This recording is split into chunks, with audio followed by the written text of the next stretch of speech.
Bonjour à toutes et tous, vous écoutez First Print, votre podcast comics préféré pour la première émission du format on-screen de 2024. C'est le podcast qui revient sur les adaptations de comics sur tous les écrans, quels que soient les supports, les formats, la longueur, la durée.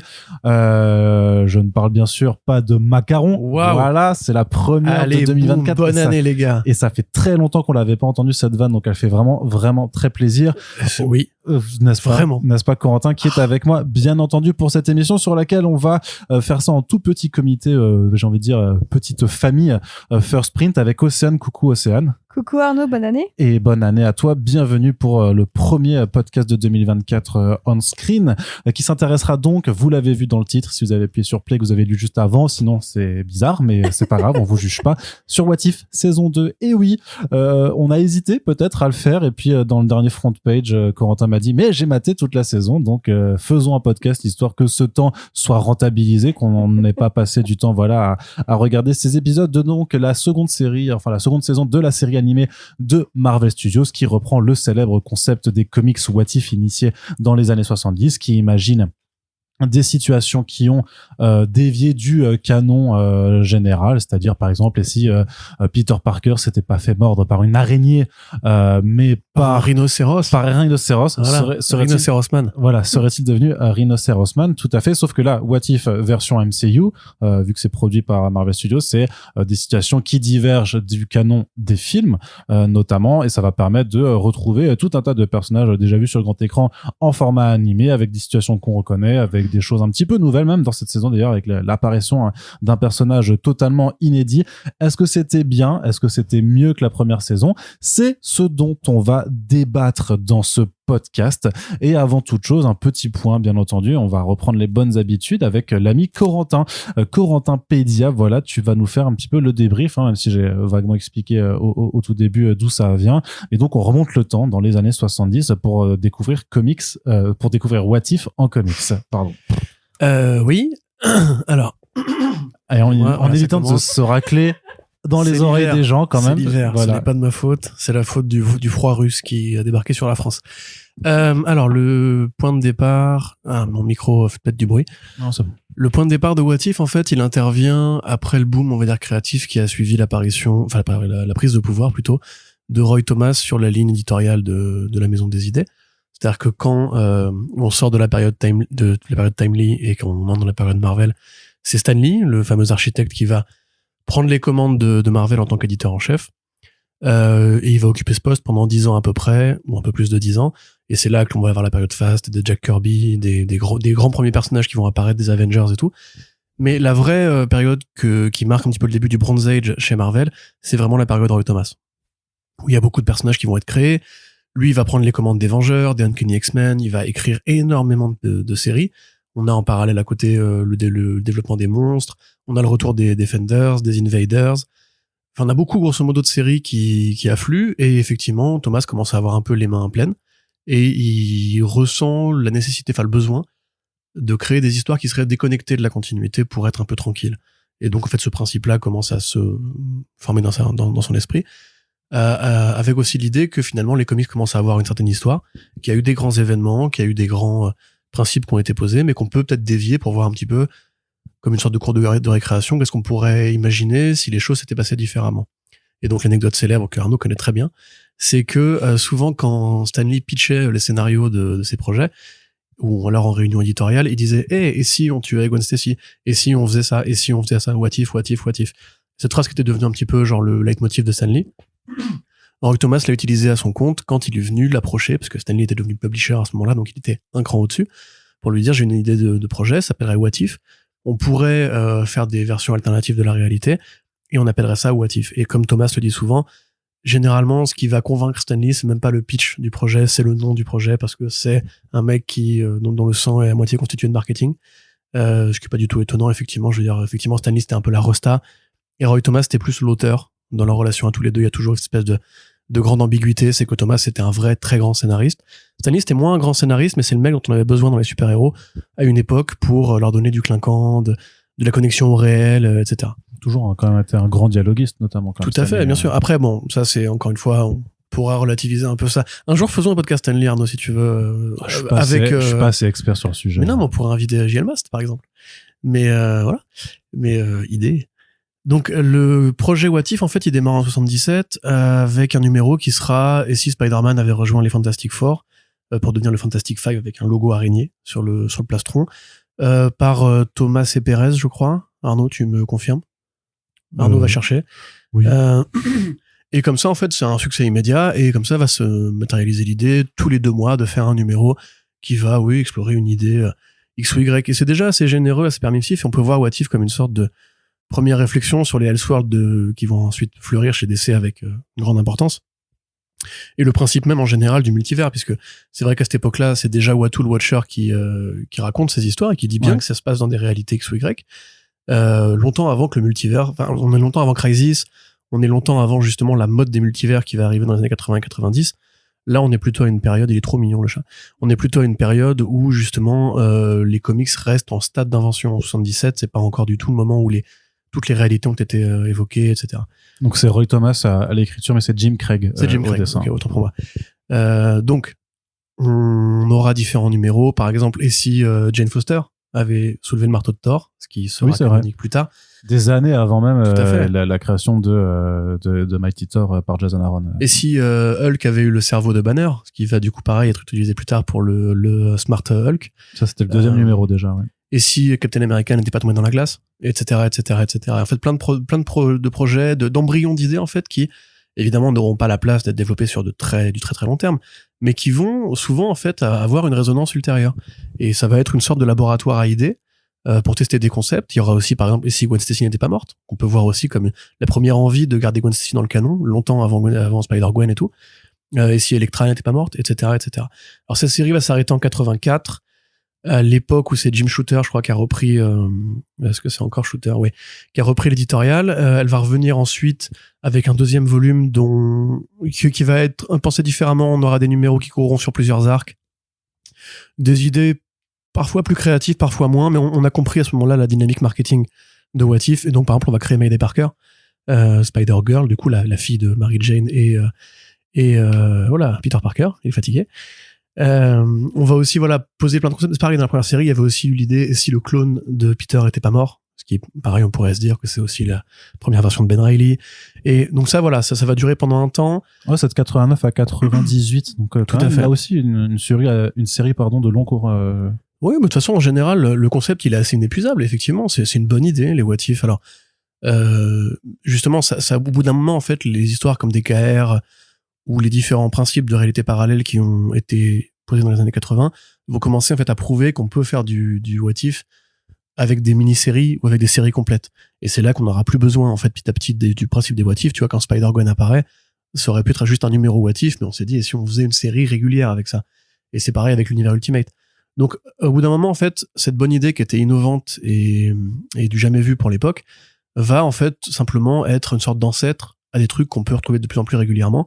Et c'est vrai que dans le présent, les What If ont beaucoup moins d'importance parce que c'est plus aussi nouveau le multivers, c'est plus aussi inédit. On a l'habitude, on a même des mini-séries de What If, tu vois, aujourd'hui, avec, comment ça s'appelle, l'ombre du symbiote, ça s'appelait? Spider Shadow de Chip Zdarsky, mais c'est-à-dire que forcément, quand t'as eu déjà 2 séries régulières de plus de 100 numéros à chaque fois, t'as beau dire que le concept est inépuisable, il y a quand même un moment où les idées, ça risque de tourner en rond. Ouais. Et le fait est que ce soit toujours souvent des mini-séries, même de 6 numéros sur lesquels ils font revenir.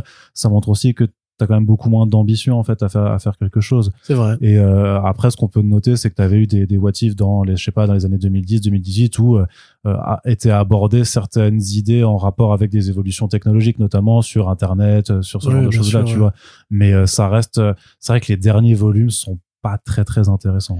Bah, on pourrait se dire par exemple que les numéros Edge of Spider-Verse, Edge of Spider-Geddon, c'est des what if quelque part, tu vois. Ouais, petit peu, oui.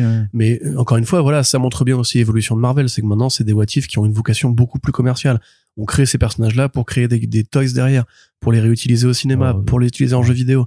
Et bah si, je suis désolé, il y a beaucoup de personnages qui ont été créés pour Spider-Verse, Spider-Geddon, qui ont aussi été créés dans une mais je pensais plus au fait que dans les comics What If, il y en a pas énormément qui sont réutilisés en toys derrière, je pense.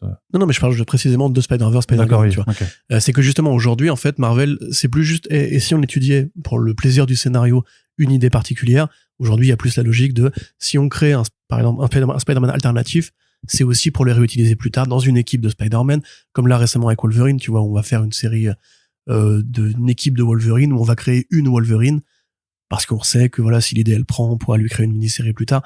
Donc effectivement, le principe des What If, qui était juste une sorte de cours de récréation où on pouvait jouer avec les continuités, avec les variables X ou Y, il a moins d'intérêt dans le présent.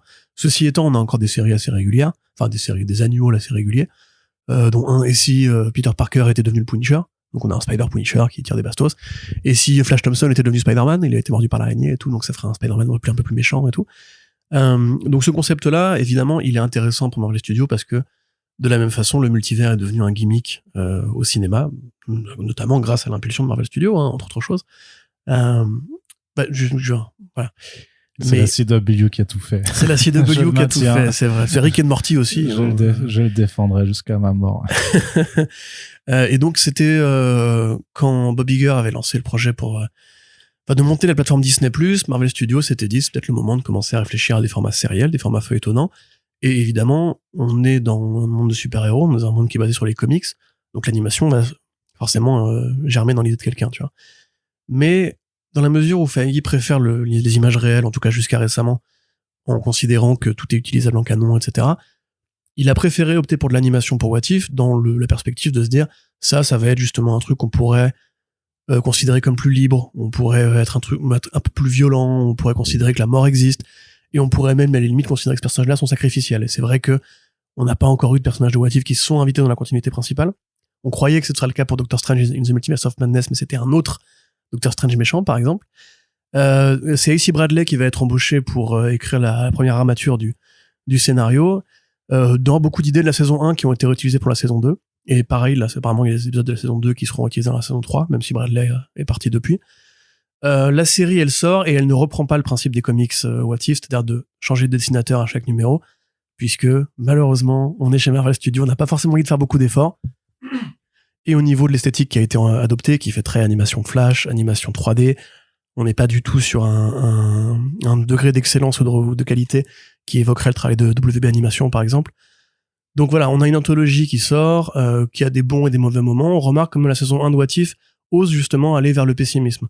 On a un Hank Pym qui va tuer des gens parce que sa fille s'est faite blaster, tu vois. Doctor Strange n'a plus de cœur. Doctor Strange n'a plus de cœur, évidemment, voilà, effectivement. Killmonger qui va tuer Iron Man, voilà, ça. Il y a plein de trucs où on retrouve le côté noir justement des What If, où puisque rien n'est vrai, tout est permis. On peut se permettre effectivement des trucs très négatifs, très pessimistes. Puis même l'épisode des zombies qui est quand même un peu raté, il y a quand même des gros moments de noirceur dedans où quasiment personne n'en rééchappe. Oui, tout à fait, ouais. Et pareil, voilà, les Marvel Zombies, c'est une façon aussi de se dire avec What If, on peut commencer à caresser des trucs qui seraient plus compliqués à adapter en images réelles. Donc ils vont prendre les idées de Marvel Zombies qui seraient plus compliqués qui sont plus compliqués par rapport à la politique visuelle de Marvel Studios. Tout à fait. Alors voilà, effectivement, bon, une saison qui est contrastée. Quelque part, la sortie de la saison 2, je pense, nous permet de la revoir à la hausse. Il s'est passé un truc entre la 1 et la 2 aussi, c'est que quand Marvel a été sur Disney+, je pense que l'idée était juste d'avoir des produits de fill-in entre deux films. C'est-à-dire, on va continuer notre logique d'univers partagé avec un épisode, sauf que les épisodes avant étaient des films. Maintenant, c'est un film, une série, un film, une série, un film, une série. Et en fait, comme beaucoup de conglomérats, ils se sont aussi posé la question de comment accompagner des événements annuels au niveau marketing. Et donc, par exemple, on a eu Werewolf by Night en couleur qui a été tombé pour Halloween, par exemple. La série Hawkeye, qui a juste repris une des idées du comics Hawkeye de Fraction et Hara, qui était ce numéro où Hawkeye est chez lui à préparer Noël avec son petit bonnet, et qui a donné un film de merde, découpé en 6 épisodes, où on reprend tous les clichés des films de Noël, le papa qui doit rentrer à l'heure pour le réveillon, la fête à New York avec la patinoire, le grand arbre, etc. Et là, en fait, de la même façon, What If saison 2, c'est un produit de Noël. C'est un produit qui a été présenté pour accompagner les fêtes. On avait une campagne de promo très tapageuse avec tout l'apparat noëlistique, une logique de calendrier de l'Avent qui courait même jusqu'au 31 décembre, en vérité. Hein. C'est que ça a commencé à être diffusé le 22. Pour que le 24 tu aies l'épisode de Happy. Le vrai épisode de Noël de cette saison. Effectivement, c'était à l'inverse en fait des modalités de diffusion de toutes les autres séries à Disney+ jusqu'à présent en fait, où c'était un épisode hebdomadaire avec parfois 2 ou 3 épisodes juste pour le lancement. Là, effectivement, d'avoir un épisode quotidien pour voilà, effectivement, pour occuper les Américains et le public du monde entier pendant les fêtes de fin d'année. Ouais. Et ça, je pense que ça a aussi influencé la tonalité de cette saison, qui est beaucoup plus légère et beaucoup moins pessimiste justement que la première. Il y a vraiment que un seul épisode qui est vaguement sombre, on va dire. Et encore, il y a aussi un truc qui a été fait pour le premier. Voilà, tout simplement. Ah oui, voilà. oui, rapidement, oui. Oui, mais c'est vaguement sombre. J'ai pas Oui, dit, oui. j'ai pas dit sombre. Hein, j'ai dit vaguement sombre. C'est que ça commence, tu te dis ah oui, on va retrouver cette tonalité-là. En fait, pas du tout. Oui. Mais on va en parler. Et qu'est-ce que je voulais dire? Oui, voilà, on va avoir un truc qui est beaucoup plus optimiste, beaucoup plus positif, qui est une suite directe. Et un truc qui s'est passé, c'est que Marvel Studios s'est associé avec les représentants de la nation amérindienne des Mohawks pour créer le personnage de Kaori, qui est donc une création originale qui n'appartient pas au catalogue de Marvel Comics, qui est un pur produit de Marvel Studios. Voilà, j'ai On y pas de reviendra. commentaires à faire là-dessus pour le moment. Ouais. Mais c'est un peu la fin de ce point.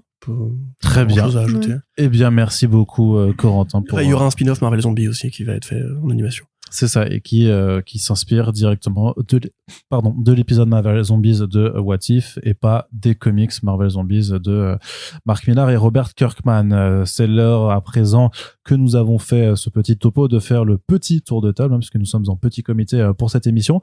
Et donc, je me tourne tout naturellement. Enfin, je me tourne pas puisqu'on est en face, mais Océane. On va commencer par toi. Est-ce que tu peux nous, parce que toi, tu n'avais pas été dans le podcast What If saison 1, donc je veux bien limite juste que tu nous dises en 2-3 lignes ce que tu en avais pensé.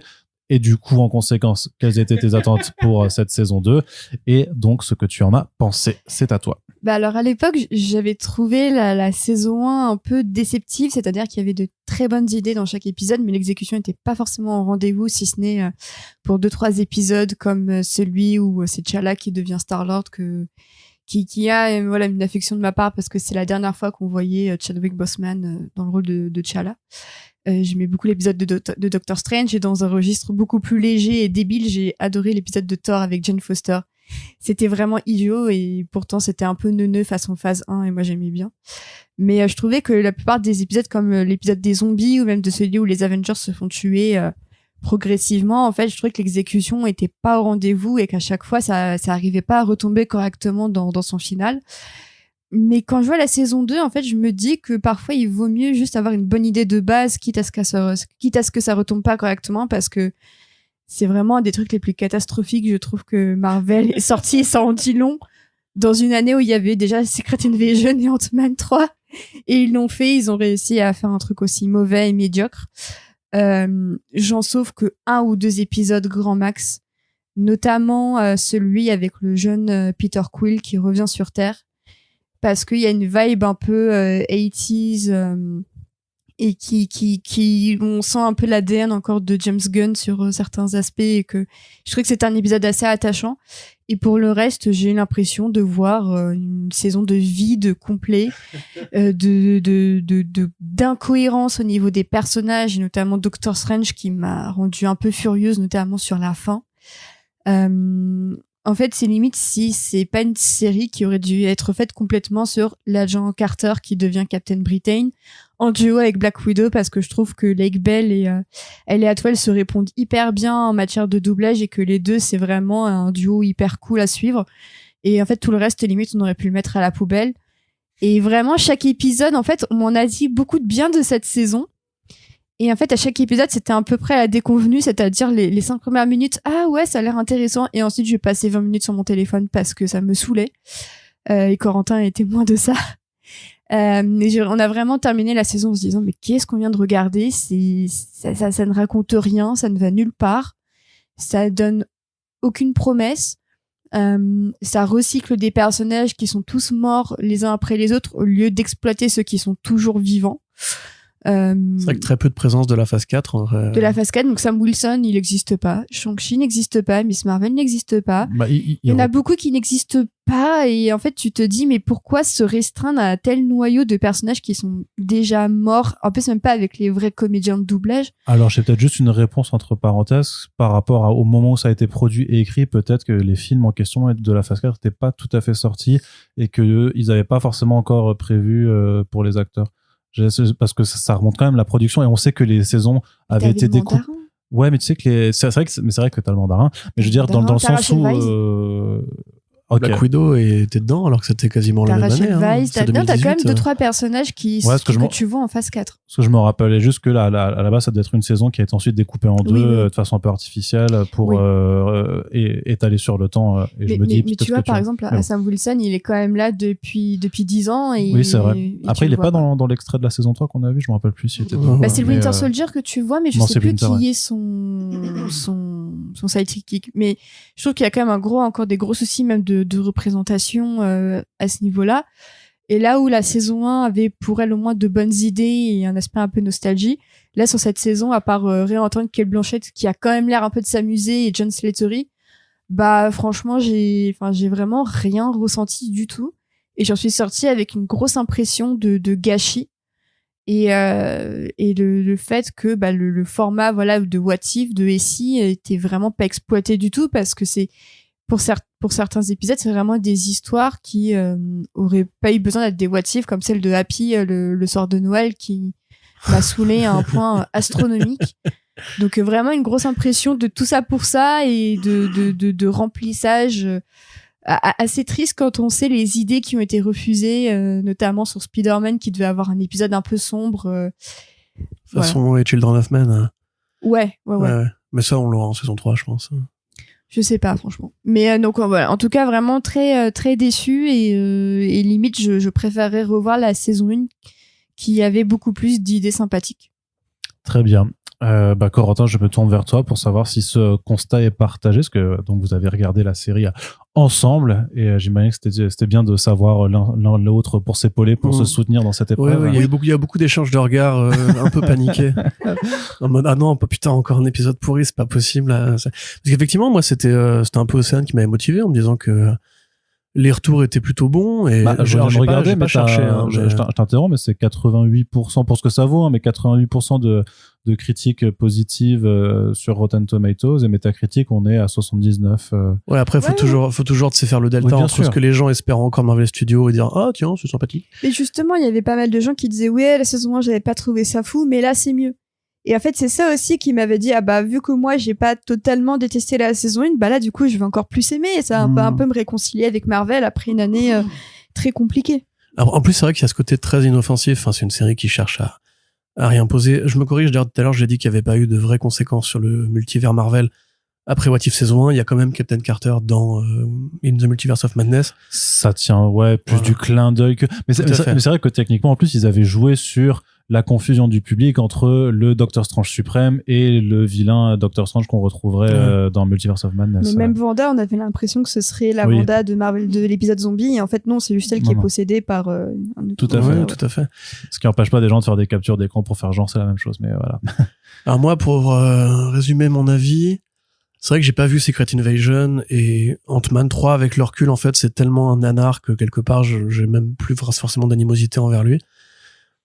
Je pense que ça doit faire depuis Moon Knight que j'ai pas été aussi énervé devant certaines choses que Marvel Studios me propose. C'est-à-dire que en tant que fan de comics, hein, bien sûr, pour essayer d'être assez modéré, je pense que c'est une insulte à l'intelligence et au respect même de sa propre communauté de fans. Qu'est-ce que ce serait si t'étais radicalisé, purée? Ah, mais j'aurais des mots plus durs. C'est-à-dire que par exemple, il a fait beaucoup parler l'épisode de Die Hard, hein, parce qu'il y a pas de nom cet épisode, j'en ai rien à foutre s'il a un nom officiel, c'est l'épisode Die Hard, point. On cite Die Hard, mais à tout bout de champ, ça commence à m'énerver. On cite Die Hard à tout bout de champ, et déjà ça c'est très énervant en 2024, 2023, 2024, 2022, parce que vous voulez. Die Hard, par exemple, c'est une convention de cinéma où il y a eu ce débat pendant 10 ans, est-ce que c'est un film de Noël, et résultat, en fait, tout le monde l'a utilisé pour faire des épisodes de Noël. T'as un épisode Stargate de Die Hard, t'as un épisode Lois et Clark de Die Hard, t'as un épisode des Simpsons de Die Hard, t'as un épisode Family Guy de Die Hard, t'as un épisode de tout en Die Hard. Tout le monde a fait Die Hard. Brooklyn Nine-Nine a fait Die Hard pendant des saisons et des saisons entières. C'est la pop culture, ça. Et un jour, Rick et Morty est arrivé et a dit, regardez, c'est un monomythe Die Hard, c'est tellement chiant, tout le monde fait ces références-là, essayons de la casser. Et après, en fait, tu peux plus faire Die Hard. L'épisode n'était même pas bon, d'ailleurs, de Rick et Morty. Il était pas bon, en fait. C'est quand même la preuve que même les mecs qui disent, on va faire un méta Die Hard pour dire qu'il faut arrêter de faire du Die Hard, il est pas bon, ça veut bien dire qu'il faut arrêter de faire du Die Hard. Les mecs, non seulement ils font du Die Hard, mais ils te le font avec un mégaphone. En mode, regarde, c'est Die Hard! Et t'es en mode, mais j'ai compris, j'ai vu Die Hard, c'était bien, c'était il y a longtemps, j'ai kiffé, il y a eu d'autres suites même qui étaient bien. Mais là, c'est bon, quoi. En fait, vous avez eu Shane Black sur Iron Man 3, qui était un des architectes de cette génération de films de Noël, action, etc. Faites-moi une référence à Iron Man 3 si vous voulez faire un film de Noël façon années 90. Pourquoi faire du Die Hard comme ça? En plus, avec ce mec qui imite Tony Stark, enfin Downey Jr., qui fait un taf tout à fait correct. Mais il y a vraiment une sorte de côté c'était bien la phase 1 quand même. Hein. Ouais. Rappelez-vous qu'est-ce qu'on se marrait. Oh, Tony Stark, il était cool quand même. Oh, puis Thor, il était un peu con à l'époque. Il y avait pas ce côté absurde à la Waititi. Non, c'est juste un gros débile. Et tu te réveilles et tu te dis, mais en fait, vous en êtes encore là avec cette nostalgie vraiment malsaine, malaisante. Après, spoiler alert, il y a un épisode Marvel 1602 qui est quand même un truc qui est... J'aimerais que ce soit filmé. J'aimerais vraiment que ce soit filmé pour que vous voyez les réactions de commentaires. Juste vous rassurer qu'il ne pleure pas. Non, mais 1602, par exemple, c'est un bon comics de Neil Gaiman. C'était le retour de Neil Gaiman en comics après 10 ans d'absence. Qui vient de ressortir en must-have d'ailleurs. Absolument, oui, notamment, probablement grâce J'imagine, il y a eu une sorte de correspondance, tant mieux pour ça, tu vois. Donc qui était revenu en comics parce qu'en plus il fallait qu'il paye son procès avec McFarlane qui avait racheté frauduleusement le Mr. Miracle de Moore. Enfin, c'est même un morceau de l'histoire des comics, Marvel 1602. Enfin, c'est pas genre un petit BD qu'on prend parce que multivers. Et en plus, les éléments qui sont dans 1602, il y a le Watcher, il y a effectivement Captain America qui revient en arrière dans le temps et tout. Donc il y a des éléments qui sont canoniques dedans. Et les mecs, ils t'en font une comédie façon le Robin des Bois de Mel Brooks, où tout le monde est débile. Tout le monde est débile, point. Le seul truc qui va être rigolo, c'est quel gadget on va adapter dans cette technologie un peu bizarre qui est la médiévalité. Et en fait, après, tu te dis, mais ça, vous pouviez le faire sans même avoir besoin de vous connecter à 1602. La moindre période aurait été la bonne. Mais c'est comme le Marvel Zombie. On utilise le nom d'un comic book très connu, d'une marque, en fait, en tant que tel, même si 1602 a moins été exploité que Marvel Zombies en tant que tel, parce qu'il n'y a pas eu de 4, 5 suites après, tu vois. Et d'une part, il y a des gens qui connaissent un peu. Et d'autre part, c'est le clin d'œil easy marketing pour les fans de comics, tu vois. Voilà, c'est ça. Et justement, tu as très bien dit le truc. De la même façon que la série Hawkeye, c'est un doigt d'honneur à tous les gens qui aiment bien la bonne bande dessinée américaine. Sans plus entendre truc, c'est quand même assez honteux de faire référence à l'un des comics qui a vraiment marqué l'histoire de Marvel récemment pour en faire ce truc-là. Et toute l'industrie, hein. On va pas refaire le podcast Hawkeye, exactement, toute l'industrie. Pourquoi est-ce qu'ils ont fait cette série Hawkeye? Parce qu'il leur fallait un produit de Noël et donc ils ont été cherchés dans les codes des films de Noël qui existent depuis la nuit des temps. Là, de la même façon, ils ont un boulevard pour être créatifs. C'est pas canonique avec le multivers. En vrai, on s'en fout. Ils peuvent faire ce qu'ils veulent. Ils peuvent s'amuser. Effectivement, dans la 1, ça m'attriste parce que moi aussi, je revois cette saison 1 à la hausse alors que je ne l'aime pas fondamentalement. Mais parce que je la trouvais qu'au moins, ils s'amusaient à jouer avec justement cette liberté qu'ils avaient. Ils pouvaient dire Hank Pym est un tueur en série. Et voilà, ça c'est un truc qu'ils n'auraient pas fait au cinéma. Et en plus, je trouve que chaque épisode de la saison 1 a son ton bien particulier qui fait que c'est un ensemble assez hétérogène en fin de compte. Ouais. Parce que chaque épisode, on va aller du très très très très sombre avec Doctor Strange, qui est peut-être un des trucs les plus noirs produits par le MCU, à un truc vraiment turbo débile, comme j'en parlais tout à l'heure, l'épisode de Thor avec Jane Foster. Et même un truc un peu plus tendre aussi, façon T'Challa qui devient Star-Lord, qui est pour moi un épisode vraiment très très bienveillant. Ça, je trouve que la réplication de ça, c'est celui dont tu parlais tout à l'heure avec les Daddy Avengers des années 80. Ouais. C'est vraiment le seul où tu te dis tiens limite ça aurait pu donner une petite série en quelques épisodes sur What If il y avait une équipe avant l'équipe et on explore cette zone de liberté. Mais justement, au lieu de profiter de cette page blanche qu'ils ont, ils ne font que faire des renvois à d'autres œuvres de fiction. Tu vois l'épisode sur Kaori, tu dis c'est Pocahontas quoi. Ouais, et je suis désolé de le dire parce que les Amérindiens ont plein d'autres mythes, plein d'autres représentations culturelles. On a vu nous Killers of the Flower Moon quelques semaines avant de voir cet épisode de What If. Même non, quelques jours avant. Oui, quelques jours après même. Et quelques jours après, voilà. Et honnêtement, c'est d'une tristesse folle. Ils font l'épisode de Noël, ils font du Die Hard, et tout est cloné comme ça. D'autres modèles de fiction, d'autres trucs qui n'ont rien à voir avec les comics Marvel, la générosité, la créativité, comme je le disais, le Robin des Bois de Mel Brooks, mais c'est pareil, c'est la série animée Robin des Bois Junior. Ils n'ont aucune envie, en fait, d'aller chercher ce qui fait la valeur réelle des histoires qui sont censées quand même adapter ou développer. Ils font juste que cloner des modèles. Et par exemple, Captain Carter, moi, un personnage pour lequel j'ai beaucoup de respect, je trouve que c'est une très bonne idée de Kevin Feige, justement, parce que je crois pas que ça a été beaucoup fait en comics, Sharon Carter qui devient Captain Britain. Alors pourquoi ne pas l'avoir appelé Captain Britain? C'est pareil, on peut se poser la question. Mais l'épisode qu'on a avec elle, qui est un mix de Winter Soldier et Black Widow, il a une idée qui est sympa, qui est le village test mon nucléaire où on a les robots, etc. Ça, c'est cool, t'es en mode pourquoi pas. Mais par exemple, les interactions qu'elle a avec Steve Rogers, Hydra Stomper, mais on te remet la putain de musique qu'on a eue à la fin de Endgame où ils dansent. on te remet encore, oui, leur relation, dans aucun multivers, à part 616, ce sera jamais résolu parce que c'est leur histoire, ils ont pas le droit au bonheur. Et t'as envie de dire, mais ça, je l'ai vu, mais dans combien de films? C'est tout le leitmotiv de Cap depuis Cap 1. Et Hayley Atwell, on lui refait cette même histoire-là, elle a même pas le droit à un bout d'originalité. C'est une Captain America, Britain. Donc, son destin, c'est de tomber amoureuse d'un mec et de patienter des décennies et des décennies avant de finir avec lui. Ouais. Et même quand Steve, il est pris par l'espèce de virus de l'Hydra, je sais pas quoi là, où elle lui dit combat, c'est mauvais penchant, etc. Et finalement, il y arrive. Et tu dis, bah oui, je sais. J'ai vu Winter Soldier, espèce d'imbécile. Enfin, je suis pas surpris une seconde. J'ai déjà vu ce film. Là, je le vois en version courte et moche. Et surtout que le comédien qui double Steve Rogers, il est pas bon du tout. Mais oui, ils ont même pas fait un vrai match voice, quoi. Ouais. Et donc bref, voilà, c'est une trahison complète en fait du concept des What If, de même leur propre histoire, parce que encore une fois, il y a eu des productions plus récentes. Je ne dis pas que qui étaient des grands trucs, tu vois, mais justement, c'était l'occasion un petit peu de se dire bon bah peut-être qu'on a foiré, par exemple Shang-Chi. Essayons de faire un truc un peu différent, essayons d'aller dans le plus radical, essayons de faire un truc qui prenne plus de risques. Même Loki n'est pas là. Loki, ça a été quasiment le seul personnage qui a eu droit à des bonnes productions en continu depuis toutes ces saisons, enfin toutes ces années. Ouais. Et enfin, il y a plein de trucs à faire justement en se disant si Loki finalement avait rejoint la TVA et pour de bon et tout. Enfin, moi j'aurais une idée d'épisode, c'est et si Loki était devenu comédien et qui jouait du Shakespeare aussi, et si Loki était devenu Shakespeare, parce que le moment où il fait la tirade To Be or Not To Be récité par Tom Hiddleston, là tu te dis putain il y a un truc en fait, tu te rappelles de une des rares plus-values d'avoir tout le casting quasiment des films, c'est de te dire en fait c'est aussi lui un très bon comédien. Et franchement tu sais, même un truc à la con vraiment, genre en l'entendant parler je me suis dit mais en fait Loki qui joue du Shakespeare, déjà c'est un gentil renvoi au Thor 1 de Kenneth Branagh qui était vraiment très shakespearien dans ses thèmes. Et en plus de ça, vous avez un super acteur qui, pour le coup, pourrait vraiment se prêter à l'exercice, même un peu d'autodérision par rapport à lui et à son personnage. Et en fait, non, c'est juste une blague pour dire que tout le monde s'emmerde quand il le voit jouer. En plus, c'est l'un des rares personnages qui a eu droit à toute cette... Mais c'est pareil, genre Thanos. Enfin, Thanos, c'est devenu l'un des grands vilains de l'univers Marvel. Ouais. C'est un vilain qui a une existence pop culturelle qui est énorme. Oui. Et qu'est-ce qu'on en fait ? On en fait, il a le bâton du Grand Master, il va attaquer Thanos, et point, c'est ça l'existence de Thanos dans le de la série What If. Ils comprennent pas même leur propre force, sur quoi ils reposent. Ouais. Et ben en définitive, voilà, il y a quelques trucs qui m'ont amusé. J'étais content effectivement de voir cette petite équipe avec John Slattery et tout. C'était trop cool. Ouais. Même, tu vois, retrouver Chris Hemsworth qui joue l'espèce de roi alcoolique dans 1602 et qui a cette voix de Chris Hemsworth qui lui, tu sens qu'il est juste là pour se marrer, il prend pas ça au sérieux, il s'en fout depuis très longtemps. Et juste, bah, il s'amuse. Et t'es en mode, ouais, mais je t'aime bien, je suis content de t'entendre, tu vois.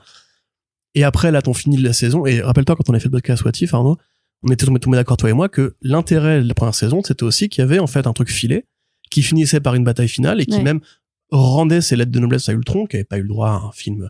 Ouais, c'était cool. Voilà. Alors que là, même pas. Enfin, genre, non seulement ils gâchent leur meilleur épisode de la saison 1 en faisant je sais pas, bon, leur alerte, ils gâchent un très bon élément de la saison 1. Mais en plus de ça, la bataille, elle est merdique.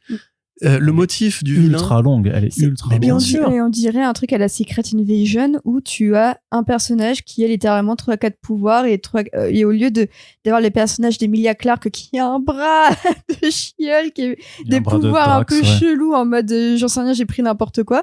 Bah là, c'est Ella qui a je sais plus quoi je vais faire. Et tu te dis mais inventer un peu des trucs, surtout que reprendre là, bon, c'est un peu inattendu. En plus, ils ont littéralement l'une des meilleures actrices du monde à leur disposition qui a accepté de revenir, Cate Blanchett. Et autant je trouve que l'épisode où elle réapprend entre guillemets être un peu gentille, bon, c'est un peu Marvel qui se dit ah bah tiens, les méchants ils peuvent jamais rester méchants, il faut forcément qu'ils redeviennent gentils. Mais elle le joue bien, je trouve. Tu vois qu'elle est un peu amusée à l'idée de le faire, que ça la... Voilà, moi, j'adore Cate Blanchett, donc je suis pas très objective à ce sujet, mais quand tu vois ce qu'ils en font à la fin, je me dis, mais tout ça pour ça, quoi. Ouais, c'est ça. Et donc, du coup, le motif du grand vilain de cette saison, c'est encore une fois, Doctor Strange et the Multiverse of Madness, c'est le motif de Wanda. Ouais. C'est le motif de, ah, bah, je suis en deuil, donc, je suis prêt à massacrer l'univers entier. Et t'as envie de dire, mais c'est pas comme ça qu'on crée des vilains attachants. C'est pas comme ça qu'on écrit une série. C'est pas comme ça qu'on fait de la fiction. Niquez-vous. Et moi, je vais aller lire mes BD, où je me sens respecté et bien dans mon univers confortable. intelligent. Après, si tu veux des BD où tu te sens pas respecté, je peux t'en conseiller quelques-unes de chez Marvel aussi récemment. Ah, bref, du coup, voilà, je parle trop longtemps déjà. Arnaud, à toi. Donc t'as pas aimé quoi? Non. Si je synthétise. Je sais pas si je dirais ça. Mais moi, il y a un truc aussi moi qui me déçoit, c'est que j'ai trouvé le personnage du Watcher beaucoup plus intéressant en saison 1. Parce que ça finissait par remettre en question le concept même du Watcher qui, à la fin, se retrouve lui-même complètement désarmé face à Ultron et qui lui-même se retrouve en danger.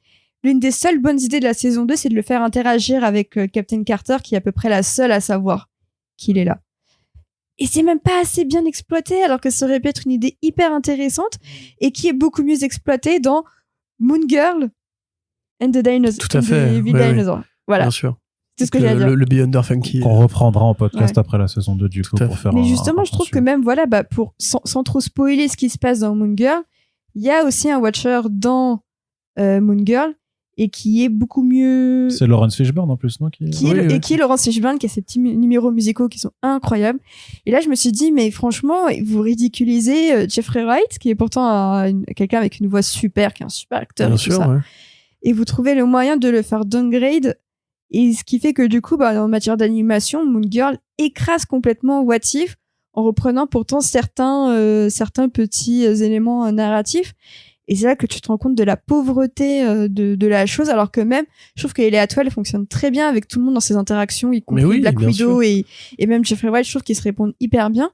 Et ils en font rien, et comme tu disais, Corentin, ils la bloquent encore avec Steve, alors que s'ils avaient un peu de courage, ils la foutraient en couple avec Black Widow, parce que je trouve que les deux se répondent trop bien. Et toi-même, tu me l'as dit. Non, mais je suis d'accord. De toute façon, vas-y, Arnaud, vas-y, attaque. Oui, qu'est-ce que je pourrais dire de plus qui n'aurait pas été dit? On pourra spoiler après. Puisque, oui, effectivement, comme vous deux, j'ai pas aimé. J'ai trouvé ça plutôt ennuyeux quand c'était pas effectivement extrêmement agaçant.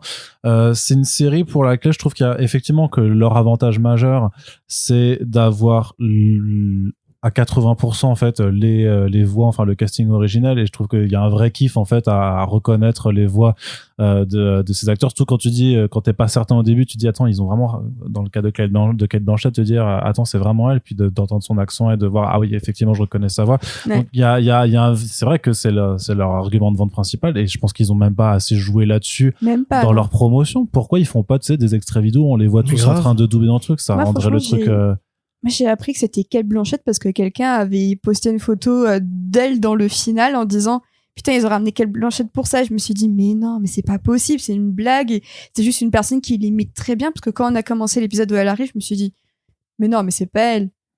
Et en fait, après, il y avait tel générique et tu voyais le nom de Kate Blanchett. Et j'étais en mode. Mais tu sais, c'est comme la création de Kaori, où j'ai cherché s'il n'y avait pas une vidéo où ils auraient interviewé des membres de la tribu des Mohawks ou quoi. Et il y a un article où il les remercie pour leur collaboration, etc. Mais enfin, c'est super important de créer un nouveau personnage dans un truc culturel comme ça, qui se trouve être une Amérindienne.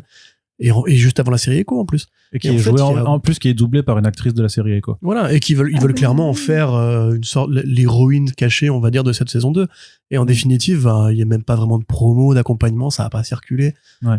Bon, bref. Donc c'est vraiment ça leur argument, et je trouve que par moment, ça se répond, mais après, t'as aussi ce côté très bizarre de dire, bon, Steve Rogers, enfin Chris Evans, Robert Downey Jr. et Scarlett Johansson, ils les ont pas. Pourquoi? Parce qu'ils sont pas dispo, parce qu'ils sont trop chers, ou alors qu'ils jouent pas le jeu. Je trouve ça un petit peu dommage de pas tous les avoir, parce que je pense que ça permettrait peut-être juste de sauver un petit peu les meubles par rapport à ce qui est raconté, puisque effectivement par rapport à la saison 1, il y a beaucoup moins de fil rouge. Tu vois effectivement, en fait, sur certaines fins d'épisodes, effectivement, qu'on vient chercher des personnages, et tu dis ah ok, donc c'est là que ça va commencer à être intéressant. En fait, moi, c'est à partir de l'épisode 5 en fait où j'ai commencé à trouver un intérêt, parce que les 4 premiers, je me suis dit c'est de la merde, vraiment. je trouve que l'épisode, moi j'ai pas vu d'ailleurs, non, je te le rappelle, l'épisode 3 m'a quand même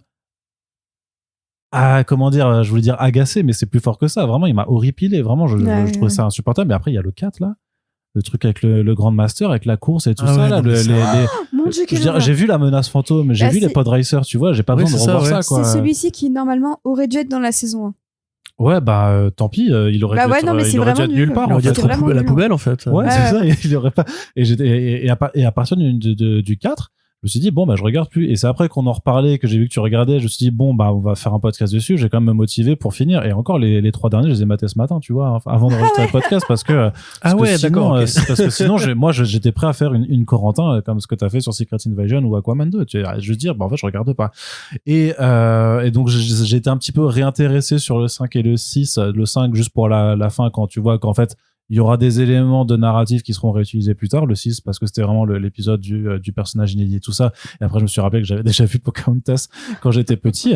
Et sur la fin, ouais, en fait, tu vas de déception en déception, où tu te dis, et le final m'a paru extrêmement long et ennuyeux, avec tout un tas de facilités ou même parfois d'ellipses, peut-être soit que ce soit temporel ou de narration. Je me dis mais c'est bizarre que ces personnages se comportent comme ça, ou j'ai l'impression d'avoir loupé quelque chose. Et puis il y a un truc qui m'a vraiment agacé, alors que je suis pas forcément le mec le plus technicien, on va dire, dans ce qui est cinéma et série télé, mais c'est toujours filmé de la même façon. La caméra reste au niveau des hanches des personnages.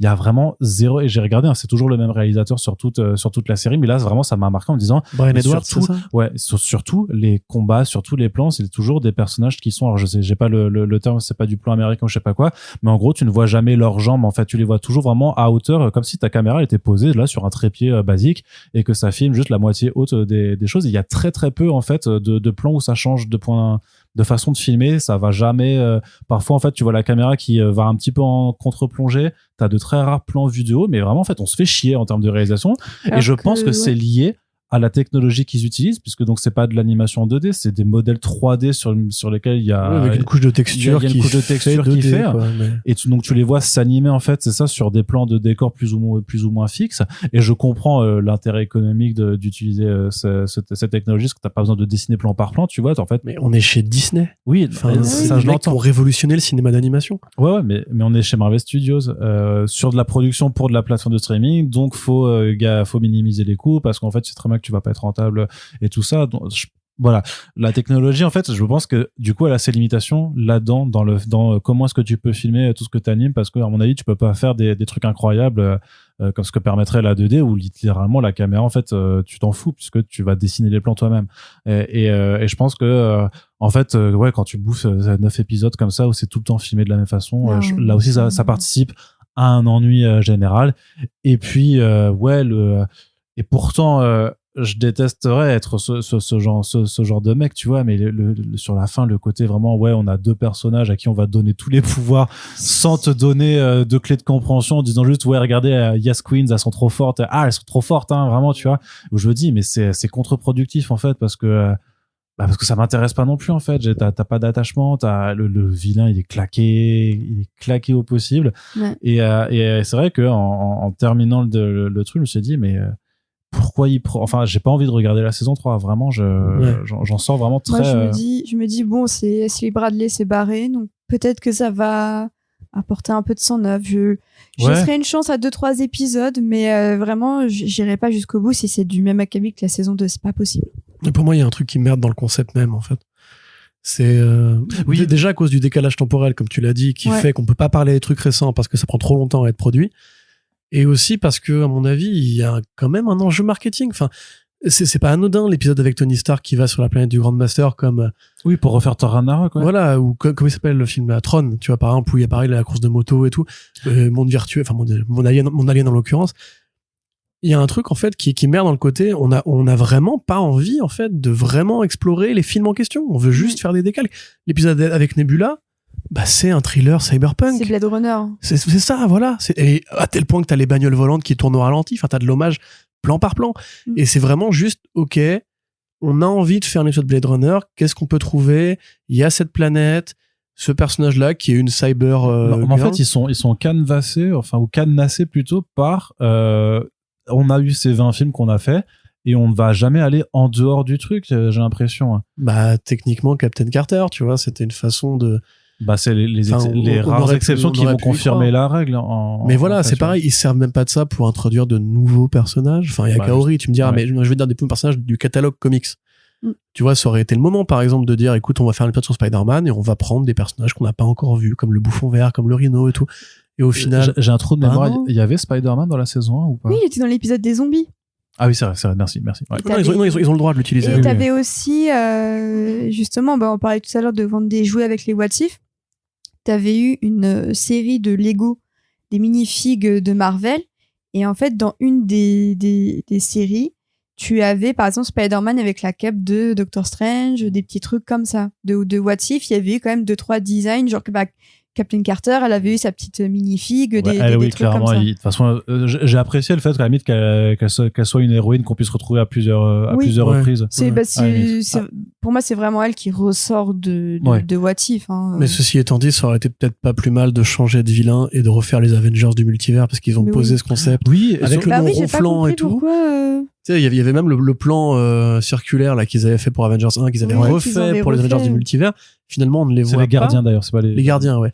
On ne les voit même pas. Enfin, c'est quand même super curieux. Surtout qu'à un moment, quand ils se retrouvent, quand Doctor Strange et Captain Carter se retrouvent, il lui dit ouais, ça fait plaisir de boire un verre avec une Guardians of the Multiverse. Tu fais ouais, mais attendez, vous remettez le concept là, mais on les a jamais vus opérer ensemble, donc c'est un peu facile. Mais même les entre guillemets les Avengers des 80s, comme on te les introduit hyper tôt dans la saison, tu te dis bah du coup c'est eux qu'on va suivre et pourquoi pas, parce que moi je trouve que le roster fonctionne plutôt bien et que ça exploite bien aussi, par exemple les tensions entre Stark et Hank Pym. Il y avait un truc cool, et Michael Douglas et John Slattery sont de retour, plus le reste d'autres personnages aussi, c'est intéressant de les revoir là. Et en fait non, c'est juste un épisode et c'est tout. Donc est-ce que c'était une contrainte de budget? Est-ce qu'ils ont changé de direction en cours, parce que il y a quand même eu 2 ans 2 ans et demi entre la première saison et la deuxième, alors que c'était censé être prêt depuis assez longtemps. Donc est-ce qu'il y a eu des différents créatifs qui font qu'ils ont dû mettre à la poubelle pas mal d'épisodes et pour se recentrer sur des héros entre guillemets un peu plus modernes? Je sais pas. Quand tu regardes sur les crédits d'écriture, c'est toujours AC Bradley et Matthew Chauncey qui se partagent la tâche, mais ça depuis la saison 1 et comme dit, vu que ça a été pensé en bloc, d'une seule saison à la base. Après, clairement, t'as l'impression effectivement qu'ils se sont dit bon, la première saison, on va mettre les trucs bressons et puis l'autre lumineux. C'est un peu diff. Je sais pas si ça aurait dû se recouper ou pas, si ça avait été une seule saison à la base. Bah, ça me paraît quand même curieux parce que je pense pas qu'ils auraient fait cette fin-là si ça avait été prévu pour être une seule saison. Ouais. On est en partie spoiler là du coup. On peut passer en partie spoiler, effectivement. Voilà, tu vois, sur quel aspect veux-tu revenir en premier lieu dans cette partie? Pas forcément en premier lieu, mais c'était pour rebondir sur ce que disait Océane par rapport aux fameux Avengers des années 80. Ça, c'est peut-être l'un des rares trucs qui justement fait Marvel. C'est-à-dire que ça fait pas, on a voulu faire ça, etc.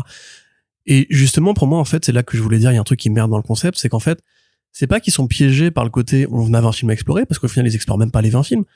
Ils explorent quelques trucs précis. Genre, on a beaucoup, par exemple, de Waititi dans cette saison. Tu vois, on a Korg qui est là dans l'épisode Nebula. On a un épisode qui est littéralement Ragnarok avec des motos. Et Jeff Goldblum, voilà. Mais finalement, en fait, la plupart des trucs qui pourraient être intéressants, qui auraient pu passer par l'exploration de ce second couteau, etc., ont moins d'intérêt, en fait, que l'idée de faire juste du placement de divertissement. Et c'est ça, moi, qui m'énerve particulièrement, parce que on a quand même une fin, au lieu de se dire, justement, on va faire juste une série on va faire un jukebox à remake des films. Pourquoi pas? Ils se disent juste, non, il faut qu'on fasse un truc quand même qui ait une ambition artistique. Le problème, c'est que c'est des nuls. Donc, tu peux pas faire une ambition artistique quand t'es mauvais, c'est pas possible. Donc, du coup, ce qu'ils font, c'est en fait, ils font des copier-coller de trucs qui ont déjà été faits avant en mieux, et ils mettent un personnage Marvel dans le rôle du héros. Et donc, Nebula, c'est Blade Runner. Die Hard, c'est Die Hard. Le truc de Robin des Bois à la fin, 1602, c'est juste une comédie médiévale comme les autres. Et en fait, moi, ce qui m'agace, c'est qu'on bifurque à un moment donné et on dit, au fait, voilà, Kaori, alors, elle n'existe pas dans les comics parce qu'on est Marvel Studios, mais on n'aime pas les comics. On a déjà 30 personnages amérindiens qui existent et qui sont intéressants, et on pourrait très bien dire, et si Echo était apparu avant la conquête des États-Unis, comme ils font les Avengers de 1602, pourquoi pas après tout? Ils pourraient très bien se dire, et si en fait on avait eu une Echo avant la conquête des Amériques par les Espagnols? Voilà, Kaori. Et ben non, on dit on va créer un nouveau personnage. On va la créer avec un code couleur, mais vraiment pour enfants en retard, avec les couleurs bleues, les grands bisons qui courent et tout, et t'as envie de dire, mais on dirait vraiment un épisode écrit par des Babtous, en fait, qui singent la richesse justement des peuples amérindiens, des Premières Nations et tout. Et ensuite, on va en faire une héroïne super importante, si bien que dès qu'elle rencontre Peggy Carter, on te fait ce que je déteste chez Marvel Studios, la complicité forcée. Dès qu'elle se voit, instant best friend. Voilà, point. Et tu fermes ta gueule. Et ça va être les deux qui vont combattre le grand vilain comme si elle se connaissait depuis 25 ans. Ouais. Tu sais, a Et toujours t'es censé, toi, accepter, comme si, encore une fois, t'avais pas vu d'autres films ou de séries ou lu de BD ou de romans dans ta vie, qu'en fait, tout ça est très naturel, fluide, intéressant, et que, ça y est, putain, je suis fan de Kaori, je vais m'acheter le t-shirt demain, quoi. Et on me dit, mais non, voilà, le concept ne peut pas prendre dans ces cas-là.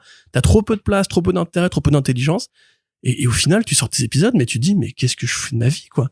Qu'est-ce que je fais? Il y a d'autres séries qui se pardon, excuse-moi, vas-y. Mais moi, en fait, ça me fait penser aux dernières saisons des séries CW, où en fait, ça commençait à coûter cher de payer la licence de chaque personnage.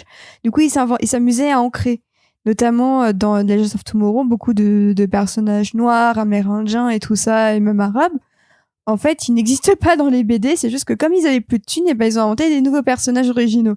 Et t'as l'impression que là, c'est ce qui s'est passé avec What If, c'est que j'ai très peur qu'au fur et à mesure, ils inventent de nouveaux personnages pour avoir à éviter de payer les vrais acteurs, entre guillemets, et tout ça. Et moi, ça me fait un peu peur avec Kaori, et je me dis, est-ce que ça va pas ouvrir la porte à un précédent de plein de nouveaux personnages comme ça, qui n'existent pas, alors que justement, il y a un tas de personnages qui n'attendent que ça, que d'être adaptés, quoi. Après, c'est un peu bizarre parce que la CW avait un contrat avec Warner d'exploitation de personnages, alors que là, on parle quand même d'une série qui est produite par Marvel Studios. Oui, c'est ça. Tu sais, qui sont les gens qui ont les droits, en Mais fait. Là, c'est la boîte mère. Je pense vraiment que là, ils sont en train de suivre ce chemin. Je serais pas étonnée qu'on nous dise dans la saison 3 encore plus de personnages originaux. Hein. Ouais. Moi, j'ai tendance à me dire surtout que c'est des abrutis, en fait. Oui. Enfin, pas dans le sens méchant, remarque. C'est un peu méchant, sinon. C'est un peu méchant, moi, abruti, hein, je vais pas, préciser ce que je veux dire. MODOK, par exemple, dans les comics, MODOK, c'est pas le Yellow Jacket qui est devenu avec une grosse tête et tout, tu vois. Mais en fait, eux, ils croient pas au fait que les gens, tu peux leur introduire un nouveau truc et dire, regardez, ce truc-là, il est sympa. Du coup, il faut toujours que ça se renvoie à un autre truc qui est venu précédemment. Et en fait, là, ce qu'ils font, c'est ils se disent, OK, cette série-là, par exemple, on a introduit 0 personnage amérindien dans notre multivers, etc. Et en même temps, si on en introduit un maintenant, les gens, ils vont être du père. Viens, on fait un truc totalement nouveau et on se donne bonne conscience en disant, regardez, et si les États-Unis n'avaient pas conquis les Amériques, dans cette espèce de travail de repentance qui est sain et qui est bien l'Espagne, pardon, qui est sain et qui est bien foutu enfin qui est bien intentionné, voilà. C'est-à-dire, moi, j'ai bien apprécié le fait que que la tribu de Kaori parle donc dans ce langage de je ne sais pas quelle tribu. C'est les Mohawks, a priori. C'est Mohawks, ouais, je sais pas, mais j'ai absolument aucune connaissance en dialecte natif américain, mais que eux parlent donc par en anglais en tout cas, et que les Espagnols parlent aussi en espagnol. Je me suis dit là, quand même, c'était plutôt bien pensé parce que dans l'immersion, tu y es, tu vois. Je trouvais que c'était quand même alors que dans Black Widow, les Russes parlent anglais. Oui. Voilà, c'est ça. Non, mais c'est vrai. On respecte plus quand même les Espagnols et les Américains. Mais je trouvais que ça, c'était quand même intéressant. Et justement, tu disais que c'était écrit peut-être par un Babtou, mais ils ont fait l'effort d'aller du coup se renseigner de c'était quoi cette dialecte, cette façon. Mais je te dis, l'intention, je la comprends très bien, mais encore une fois, est-ce que c'est si compliqué que ça de se dire, on dirait que ça pourrait être fait de manière plus riche, tu vois, plus moins poupie. Après, sur l'imaginaire, oui, que tu parlais de Pocahontas avant, mais c'est vraiment c'est le même costume. Enfin, faudrait que je vérifie les personnages côte à côte, mais je trouve je crois qu'il y a 0 différence, en vrai. Ouais, et puis il y a même un petit côté Avatar aussi, je trouve, dans cet épisode. Et c'est ça le truc, c'est qu'en fait, t'as l'impression que l'intention est bonne, mais que c'est fait d'une manière, en fait, tellement studio qui veut se faire bien voir, quoi. Et presque naïve, en fait. Ouais, voilà, moi, je suis pas un adepte de la théorie de la diversité forcée, tu vois, parce qu'en vrai, dans les comics, elle existe, cette diversité, depuis toujours, depuis Stan Lee, depuis Jack Kirby, etc. Mais là, il y a quand même une façon de faire qui est, à mon sens, irrespectueuse pour leur propre lore, et qui, en fait tellement artificiel, tellement synthétique, et c'est pas bien. Ça manque d'âme. Enfin, tout simplement, ça manque d'âme, et t'as pas même si Kaori a quand même pas mal d'épisodes, moi, je suis sortie de What If en me disant, je ne connais pas ce personnage. C'est vraiment un lien. Ouais. C'est un concept, mais ce n'est pas un personnage. Ouais, c'est vaguement un chara-design que tu animes, en fait, tu vois, en te disant, en te forçant, pour le coup, sur le forcer, c'est en te forçant à l'apprécier. En disant, regardez, elle est cool, elle est trop puissante, mais j'ai eu l'impression de revoir Rey dans la postlogie Star Wars. Pour moi, c'est un concept, c'est-à-dire que elle englobe plein de problématiques très intéressantes, mais en tant que personnage qui a une âme, je ne le vois pas. C'est une coquille vide. C'est-à-dire que dans l'épisode final, elle intervient dans le mimique de Avengers 2, où en fait on dit mais en fait maintenant elle a de la super vitesse aussi, et en fait après elle n'intervient que juste pour dire regardez, j'ai des pouvoirs, je les utilise avec des pouvoirs qui sont complètement claqué dans le sens où Ouais. tu sais quelle est la limite. À partir du moment où elle te fait non mais en fait je peux faire 12 000 portails pour contrer ce Doctor Strange et renvoyer tout le monde chez eux, tu fais mais attends tu pouvais pas juste faire de la télékinésie vaguement ou ouais, et juste avoir des non je fais aussi des rayons de force, j'aspire enfin j'extrais les gens hors de leur corps, je sais pas quoi, je peux tout faire. Et je fais mais oui mais à un moment À force de tout faire, tu fais plus rien. c'est ça et t'as vraiment ce syndrome juste overpower. C'est quoi c'est la Marissou que le concept du personnage féminin qui peut tout faire et à qui il arrive jamais rien, mais on est quand même très proche de ça enfin Bah oui, parce que ça n'a pas été écrit pour être plus que ça. Et je pense que ça doit peut-être jouer sur les bonnes critiques qu'ils ont reçues aux États-Unis. À mon avis, nous on voit le problème de manière européenne, c'est-à-dire qu'on demande de la qualité et tout. Peut-être qu'aux États-Unis on demande de la plutôt de subtilité, je la sais mise pas. en avant en fait de thématiques qui sont plus rares dans cet univers et que ça suffit à beaucoup de gens, tu vois. Mais il y a un truc sur lequel moi je suis d'accord par rapport à l'épisode 6 et Kaori, c'est que sur le plan juste des représentations des natifs américains, on peut pas savoir en quoi ça c'est important de ce côté-là parce que nous on n'a pas d'équivalent non plus en France dans le sens où On a les Kanaks, Hein non, on a d'autres. Nous aussi, on a asservi des populations et rasé des. ouais mais je veux des dire villages, que hein. je veux dire qu'on n'a pas mis dans des réserves les gens qui habitaient sur le territoire français avant, tu vois. Je crois Bon, pas. alors, on va rentrer dans un autre truc. Peut-être aller mais voir l'outre-mer. je vais pense t'expliquer que ça peut l'histoire être intéressant. des Dom-Tom, pardon, si tu veux. Ah oui, t'as les dom- non non ça non mais je pensais vraiment que au territoire de la France tu vois, je Ouais, parlais pas l'ex- Je vais te parler des l'Hexagone, protestants et des juifs. la dans France l'hexagone. métropolitaine, quoi. Non mais on veut dire qu'on a on a aussi notre je dis pas que les Français n'ont rien fait ou qu'il n'y a pas de problématique, Non, bien tu sûr, vois, mais bien sûr. par, Moi, j'ai non, je dis compris, par compris. rapport à la diaspora africaine, Tout à ça fait. on a l'équivalent là chez nous par rapport à Black Panther, ce genre de Voilà, bah là, problématique. c'est clairement une Là sorte sur de les natifs résilience de Black Panther. américains Hein. Mais la différence, c'est justement, tout à l'heure, tu parlais effectivement du manque d'âme. Et même, on peut l'appliquer à quasiment tous les personnages. C'est-à-dire que ça s'appelle What If. Donc, c'est une façon de se dire, on peut varier du truc. Et j'en reviens, encore une fois, on avait écrit un épisode où on dit, et si Hank Pym devenait le méchant? Oui. Là, par exemple, on a Captain Carter. Et donc, on se dit, What If, c'était elle, en fait, qui était, c'était Hayley Atwell, enfin, Peggy Carter, qui était devenue Captain America, ou Captain Britain. Mais là, en fait, ça reste le même personnage. C'est-à-dire que on profite pas, justement, du côté What If. Imaginons un truc différent. Comme tu dis, et si, par exemple, au lieu de passer sa vie à penser à son ex qu'elle avait vu 3 fois dans les années 40, ce personnage-là avait eu une vie, c'était adapté au monde réel, au monde moderne, pardon. Et si, en fait, c'était pas juste une femme hors du temps, comme Roger, c'était un homme hors du temps. Et si, en fait, on pouvait créer un vrai truc nouveau? Bah non. En fait, on va juste faire des remakes de trucs qu'on a déjà vus avant. Et comme le Tony Stark qui va chez le Grandmaster, mais sincèrement, qu'est-ce que ça explore comme possibilité? C'est, en fait, même au niveau algorithmique, si tu prends un petit peu la résurgence de l'épisode, personnage arrive sur une planète lointaine dirigée par un dictateur, gagne à la fin, le dictateur est battu. Mais c'est Thor Ragnarok. C'est exactement la même chose. Ouais. C'est les mêmes personnages. Il y a aucune, on ne dévie pas du chemin. On va juste interchanger des éléments. Donc, en définitive, c'est un manque d'imagination qui est cruel et qui, du coup, se ressemble d'autant plus pour le personnage principal qui est Kaori. Mais même, regarde Devil Strange. Un truc qui était super bien dans la saison 1. Ouais. Et si Doctor Strange, en fait, justement, frappé par le deuil, comme tous les personnages dans le studio, c'est soit ils ont un problème avec leur daron, soit ils sont en deuil. Et si, en fait, lui devenait le méchant pour ça? Très bien, allons-y. Et on va le faire de manière dramatique, sérieuse. Ça finit mal. Mais on lui offre une rédemption à la fin. On dit, bon, ça reste Doctor Strange, même s'il est... on va en faire un gentil. Et là, en fait, ils disent, oh non, en fait, on va pas en faire un gentil. Ça va être le grand vilain et il aura pas de motif autre que je suis encore en deuil et je vais faire ce que j'ai fait dans l'épisode 4 avant de devenir un gentil. Et c'est ça le boss de fin. Et tu dis, mais qu'est-ce que... Enfin, à quel moment est-ce qu'il y a une originalité? À quel moment est-ce que c'est bienvenu, c'est bien trouvé? Pas du tout. En plus, avec cette astuce de matérialiser vraiment le démon de son deuil, très littéralement, quoi, mais j'avais oublié ça, putain. qui fait un rendu dégueulasse, quoi. Ouais. En fait, tu fais, mais non, mais pourquoi ça devient un strum à moitié dans lequel ils cohabitent ensemble? Bah non, enfin, c'est Doctor Strange qui est vraiment juste perdu par le deuil, soit non, mais là, t'as l'impression que limite tu le dédouanes, en fait, de ses propres sentiments. C'est trop bizarre. Bah oui, bah t'as cette fin, façon, Gandalf fait le Balrog, là. Ouais. Où, Oui, c'est un Balrog, tiens. Où tu sais, t'as la tête de Strange qui apparaît à côté de lui et on dit, dégueulasse. ah, mais tu vois, à la fin, il était un peu gentil puisqu'il se sacrifiait quand même. Le mec, il a envoyé des centaines de gens, des milliers de gens dans un four, Ouais. pour les buter. Et à la fin, t'es en mode, non, il était un peu sympa quand même. Ça va. Il s'est rappelé à la fin, genre, ah oui, c'est vrai, j'étais gentil pendant 5 minutes. Du coup, c'est bon, je me sacrifie et tout est pardonné. C'est ça, c'est bon, il a sa rédemption quand même. Ouais. Ouais, ça m'énerve parce que même Cumberbatch qui est bon comme d'habitude, et bah tu te dis vous l'avez ramené pour ça. Bah, vraiment, c'est tous les acteurs, tu te dis pour tous les acteurs ou presque, tu te dis vous les avez ramenés pour ça.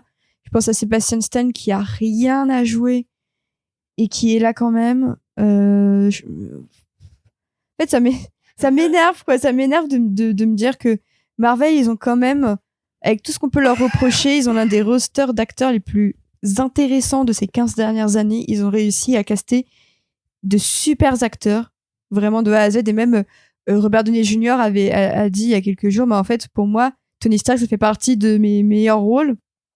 Et je trouve que ça fait partie de mon meilleur travail. Et tu te dis, mais oui, parce que Marvel, globalement, à quelques miscasts près, ils ont su caster des super bons acteurs pour tous leurs rôles. Mais qu'ils soient petits ou grands. Et tu te dis, ils ont dû réciter des trucs comme ça. Et en fait, moi, ça m'énerve pour eux, quoi. Je suis contente qu'ils aient leur chèque parce qu'il faut bien vivre et tout ça, mais en fait, ça m'énerve pour eux, quoi. Enfin, vraiment, j'ai pas d'autre mot que d'être énervée et hyper déçue de me dire que vraiment, à côté, la saison 1, au moins, les personnages avaient le temps un peu d'avoir une humanité. Et je trouve que ce que fait l'épisode 4 de la saison 1 avec Doctor Strange, il y a infiniment plus de choses qui se passent et que toi, tu peux ressentir dans les émotions, dans le waouh, je pensais pas que ça allait jusque-là, qui est totalement absent de la saison 2 où t'es vraiment passif devant le truc. C'est même pas drôle, alors que même dans la saison 1, il y avait quand même 2-3 moments un peu marrants et où tu cogitais un peu parce que tu demandais où est-ce que ça va nous emmener, de l'aspect un peu enquête, parfois même des zombies où tu te dis est-ce qu'ils vont aller jusqu'à tuer machin ou machin. Là, tu t'en fous de ce que deviennent ces personnages parce qu'en plus de ça, t'as l'impression, et c'est peut-être le pire, que il y aura pas de conséquences. C'est d'une inconséquence totale. Tu te dis, à la fin, il y a Doctor Strange qui se sacrifie. Tu sais que tu vas le revoir dans What If, en fait, parce qu'il y a aucune cohérence entre les épisodes. De toute façon, c'est comme tu disais tout à l'heure par rapport à Evil Strange qui est dans Multiverse of Madness. Tout le monde s'était posé la question et Marvel Studios en avait joué. Ah, ça y est, il y a un point de connexion entre la série animée et tout. Non, c'est pas le même Doctor Strange et de toute façon, on s'en fout puisqu'on a prévu de le tuer et probablement déjà à l'époque, tu vois, parce que comme tu dis, ça a été écrit en amont et tout. Mais tu vois, moi, je pense à des notes d'humour qui font très phase 1, tu vois, le fait de reprendre Sam Rockwell et de le faire danser en Justin Hammer, tu vois, tu te dis ça c'est sympa, c'est mignon, tu vois. Sam Rockwell. Bien sûr, mais tu sais, encore une fois, quand tu reprends John Slattery, il a un côté méta de base, Slattery. Mais c'est génial. Alors qu'à l'inverse, il y a des coups manqués. Prenons 1602 par exemple. Il y avait un épisode de Big Bang Theory où Neil Gaiman était venu dans Big Bang Theory, dans leur comic shop à la con là. Et il avait défendu 1602 où il disait non, c'est vachement intéressant parce que j'ai repris les personnages Marvel et je les ai mis à l'époque élisabéthaine et les personnages sont d'autres se foutent de sa gueule en mode ça n'a aucun intérêt et tout. Tu vois, ça par exemple c'est de l'humour méta où justement on respecte l'idée que les comics ça existe quelque part. Là, ça aurait été le moment de mettre un petit caméo de Gaiman qui a déjà fait le caméo pour Lucifer, qui a déjà fait le caméo dans plein de trucs. De toute façon, voilà, c'est un mec qui aime bien s'amuser de son image. Voilà, ça aurait été le moment de faire un peu ces petites réflexions là, ces petits clins d'œil là. Et au final non, c'est comme tu dis, on met Sebastian Stan avec en mode archer. On met, moi je trouve ça marrant de côté on adapte les pouvoirs à l'époque où ça se passe, mais au final, même Hulk, tu vois, qui est enfermé en mode genre non, faut pas que je parle à personne, etc. Tu dis les gars, non, enfin il y a avec un terrain de jeu pareil, c'est là qu'il faut vraiment s'éclater, c'est là qu'il faut vraiment repenser votre univers. John Favreau façon shérif de Nottingham, ça n'a aucun intérêt. Enfin, Happy Hogan qui fait le bras droit de Thor le Roi, t'as envie de dire mais qu'est-ce que vous avez avec Happy Hogan déjà? Il y a un truc clairement, c'est Favreau. L'employé du mois chez Disney. Oui. Ouais, déjà. Mais alors, ce que tu dis qu'il y avait des coups manqués, il y a aussi des abominations. Et en l'occurrence, l'abomination, c'est ce délire de Happy Hogan qui devient un monstre violet là. Oui. Mais au design, qui devient l'abomination en fait. Ouais, c'est ça. Mais le design est dégueulasse et de fait de le remettre après dans le 1602 pour dire regardez maintenant en fait dans toutes les réalités, t'as un Happy Hogan qui peut devenir un gros monstre violet parce qu'il réapparaît aussi à la toute fin quand tu vois quand t'as la grande émeute machin, tu le vois qu'il apparaît également et tout ça, il te dit mais c'est quoi cette idée sur laquelle vous appuyez tellement, genre c'est Favreau qui a dit moi je veux que mon personnage là il ait des pouvoirs et il soit dégueulasse et d'accord ouais. Et je trouve ça et vraiment je crois que ça m'a sorti de l'épisode en fait de l'épisode 3 quand il apparaît la première fois en disant avec son sérum de merde là et son design, j'ai fait mais je veux plus jamais revoir ça et paf il te le remettent encore après. Après, c'est vrai que c'est genre, mais arrêtez, vous avez pas à vendre de toys de cette merde, donc ça sert à rien d'insister. Peut-être qu'ils se disent que si, ou un toys Lego, je sais pas. Mais non, mais ce toys-là, tu sais, ça, c'est un truc pour traumatiser des enfants en disant, tiens, tu veux, c'était pas ça, à Noël, t'auras un Happy Hogan en figurine, tu vois. Ouais, bah oui. Non, c'est vrai que c'était particulier, ouais. Après, tu vois, dans l'ensemble, moi, je me dis, si la série était sortie pendant la phase 1 ou 2, peut-être que, à l'époque on aurait pardonné ou quoi, mais Ça a été sorti pendant le confinement quand on pensait qu'on allait tous crever. Oui, peut-être qu'on aurait pardonné.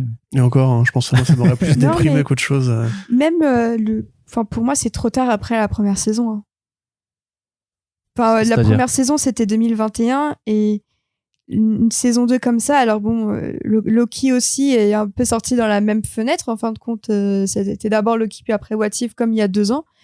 Pour moi c'est trop tard. Il y a plein de choses dont je me souvenais même pas. Qu'est-ce que tu fais avec tes dents? Non, rien, je t'écoute. Mais pour moi, c'était vraiment trop tard, quoi. Je pense aussi que j'ai pas réussi à me réimpliquer dedans parce qu'entre temps, il y a eu trop de trucs sortis, peut-être. Ça a joué. Il y a trop de trucs pas bien.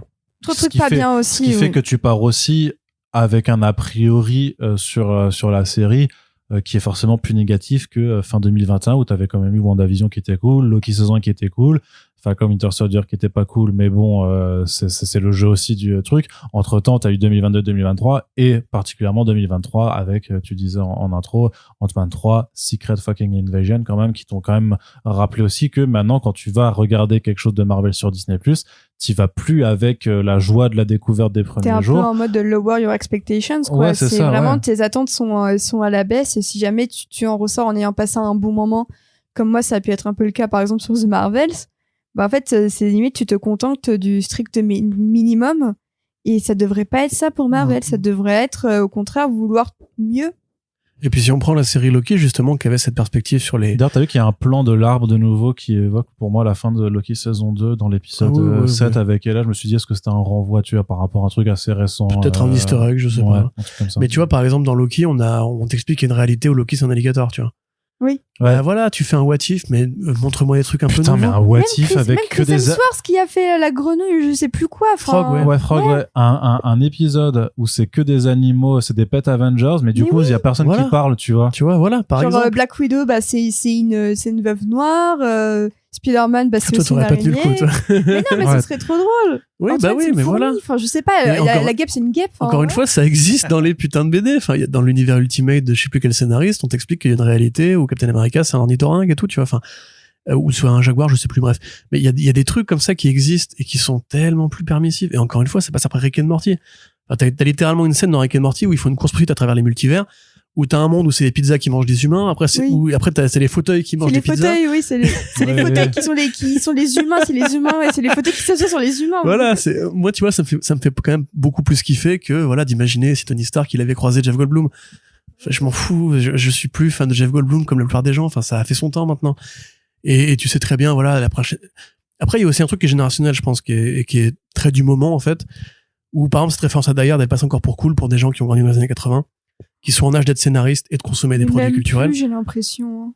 Bah, c'est en train de changer, je pense. Mais tu vois, tout ce côté, enfin, la série tombe en retard par rapport à tout ce côté. Oui, bah c'est ce que L'âge je d'or de la disais. culture G, où en fait on fait tous les renvois à Predator, à Alien, à Star Wars, à machin, à bidule.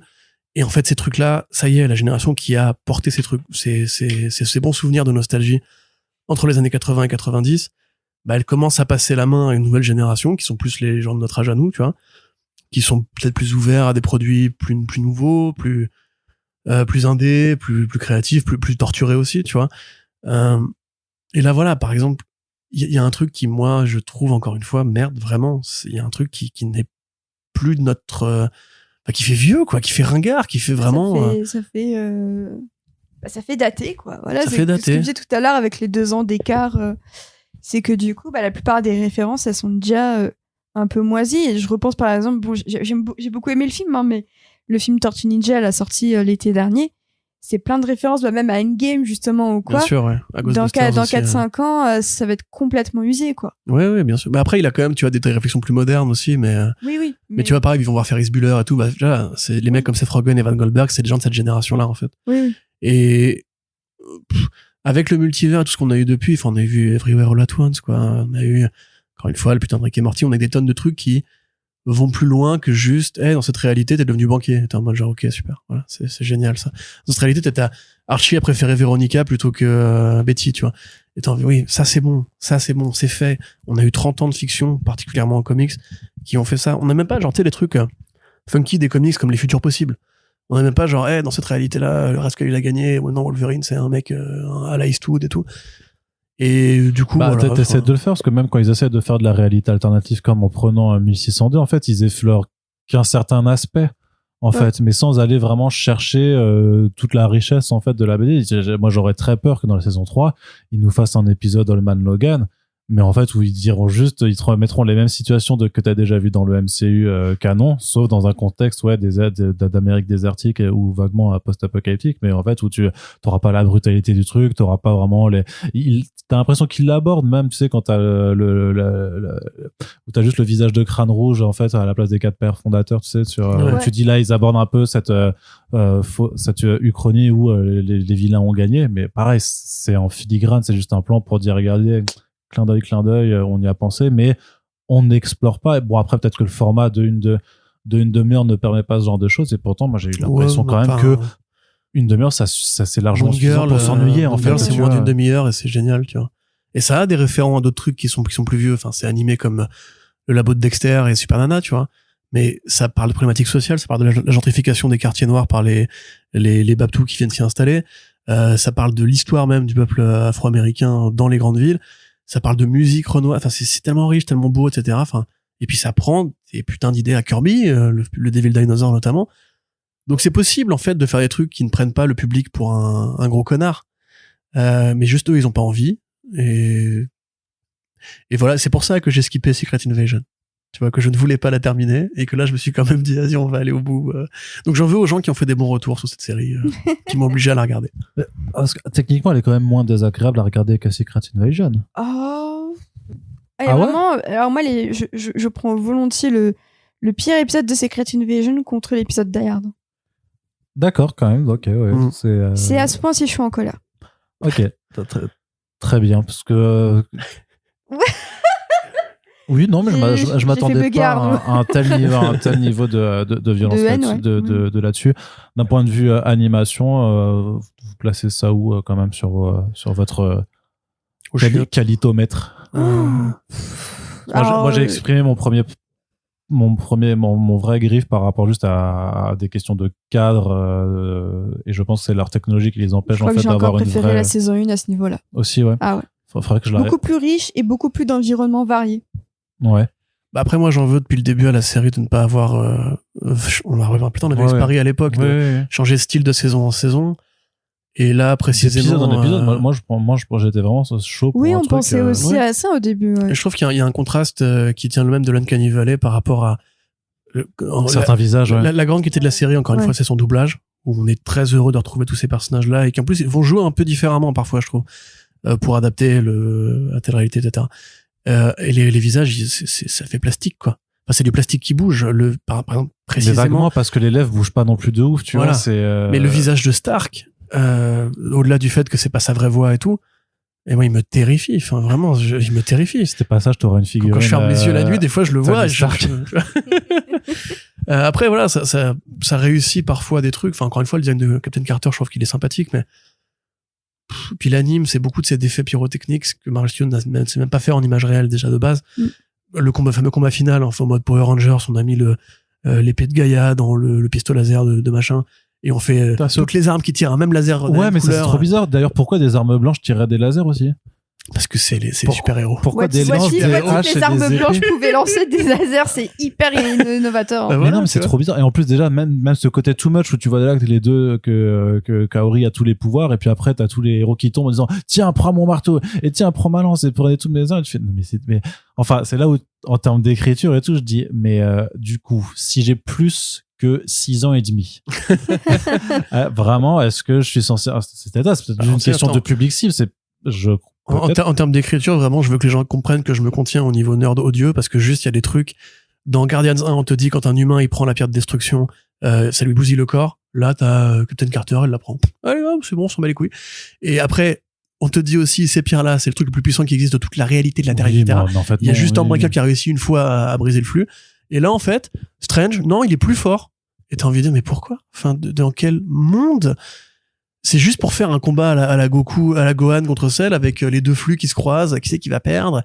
Et t'es en mode, mais effectivement, je n'ai pas 6 ans et demi. Et ces personnages-là, T'as même justement, ce ils sont côté, intéressants dans leur dramaturgie, pas juste parce qu'ils lancent des lasers. Enfin, on n'est pas dans Star Wars, merde. Aussi, tu sais, ce côté Sasuke, Naruto, des multiplications des personnages. Et c'est là aussi où tu vois la limite du truc. Tu disais, mais ouais, d'accord, là, c'est vraiment du CTRL-C, CTRL-V de votre modèle 3D que vous placez sur tout le truc. Et c'est moche, quoi, vraiment. Parce qu'ils s'animent tous pareil, en fait. Ils ont le même, les mêmes mouvements et tout ça. Je trouve qu'il y a, là, il y a vraiment un côté où tu fais, c'est vraiment pas agréable. Moi, je trouve c'est assez paradoxal que les meilleurs épisodes des 2 saisons soient ceux où il y a justement du Peter Quill et tout. Ouais.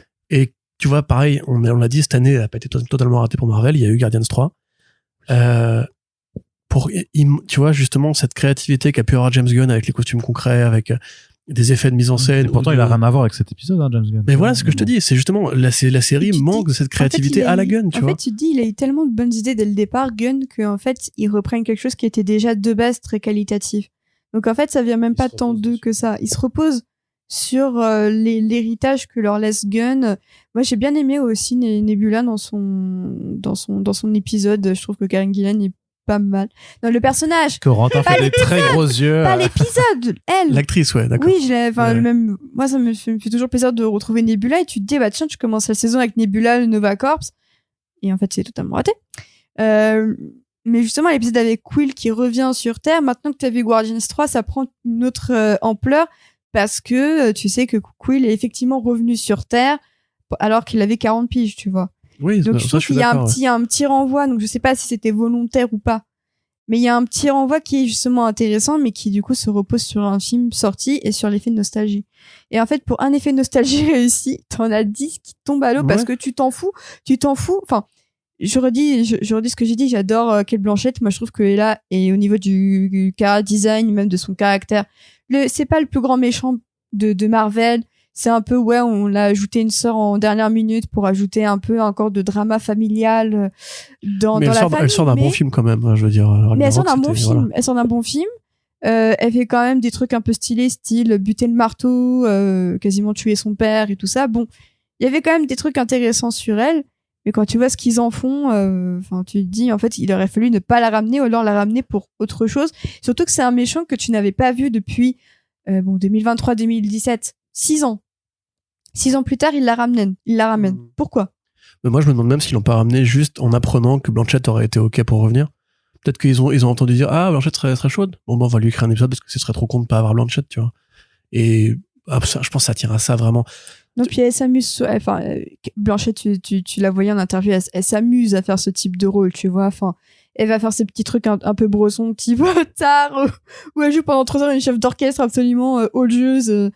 Je pense que voilà, pour elle c'est une récréation et un joli chèque de faire du Marvel, et que là par exemple récemment elle a lancé un programme d'inclusion des réalisatrices non binaires et femmes pour qu'elles puissent avoir un pied dans l'industrie, et c'est trop cool. Et tu te dis, bah cet argent là, si c'est en faisant du Marvel qu'elle a mis cet argent là dans ce programme, j'ai aucun problème avec ça, honnêtement. Ouais, bah bien sûr. Mais tu sais, moi, j'ai problème avec personne qui veut travailler avec Marvel. Je veux dire, effectivement, c'est de l'argent facilement gagné, quoi. Oui. Après, ça va pas entacher sa carrière ni rien, tu vois. Oui.